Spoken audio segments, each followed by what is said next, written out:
ఒక గొప్ప దైవజనులు, చాలా చక్కటి బోధకులు, గొప్ప సేవ న్యూయార్క్ లాంటి ప్రాంతంలో కలిగిన వ్యక్తి పరిచర్య చేసేవాడు. దినమెల్లా ప్రయాసపడి రాత్రంతా లేట్ అయ్యే వరకు ప్రయాసపడి వచ్చేవాడు. దేహం అంతా అలిసిపోతుంది కదా.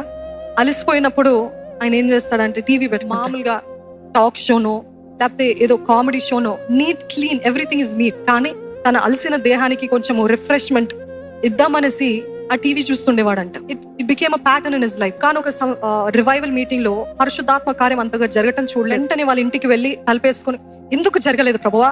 పరిశుద్ధాత్మ కార్యం ఎందుకు జరగట్లేదు ప్రభువా?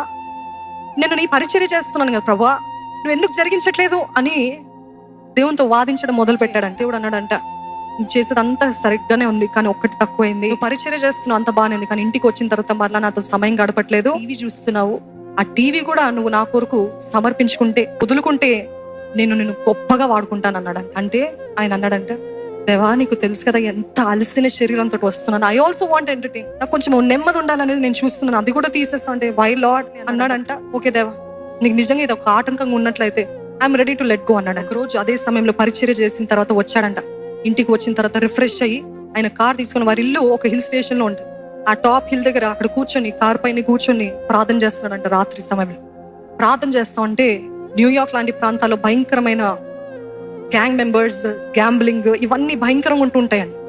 మాఫియాస్ ఇవన్నీ ఉంటుంటాయి. అట్లాంటి పరిస్థితుల్లో ఒక గ్రూప్ కనిపించింది, మాఫియా గ్రూప్ కనిపిస్తే ఆ గ్రూప్ లో దేవుడు అంటున్నాడంట, వాళ్ళకి వెళ్ళి సువార్తని చెప్పు, వాళ్ళకి వెళ్ళి సువార్తని చెప్పని. సువార్తని చెప్పంటే వాళ్ళ సంగతి నీకు తెలుసు కదా ప్రభువా, నేను అట్లా వెళ్ళాను అనుకోండి ఇంకా నేను బ్రతకనేమో, చెప్పు అన్నాడంట. అయితే అలానే దేవుని మాటకి లోబడి చెప్పాడంట. వాళ్ళ దగ్గరికి వెళ్ళి చెప్పిన తర్వాత వారు నిజముగా రక్షించబడ్డ main gang leader, mafia leader, ఆయన పేరు మారుమ్రోగే అతను దేవుని అంగీకరించి క్రైస్తవుడిగా మారాడంట. హల్లెలూయా. అంటే లోబడటంలో ఎంత దీవెన అనేది మనకు అర్థం కావట్లేదండి. దేవుడు లోబడమంటున్నాడంటే అది ఆయన కోసం అంటున్నారు, కానీ లోబడం అనేది మన కోసమే. అప్పటి నుండి ఆయన సేవ పరిచర్య ప్రారంభమైంది. అప్పటి వరకు ఒక 20-30 మందితోటి ప్రారంభించింది. ఎప్పుడైతే దేవునికి లోబడ్డాడో, దేవుని స్వరాన్ని విన్నాడో, దేవుడు చెప్పింది చేస్తాడో, వదులుకున్నాడో, అప్పటి నుండి స్టార్ట్ అయిన ministry thousands and thousands of people through out the world. ఈరోజు దేవుడు మనల్ని లోబడమంటున్నాడు అని అంటే అది మన ఆశీర్వాదానికే.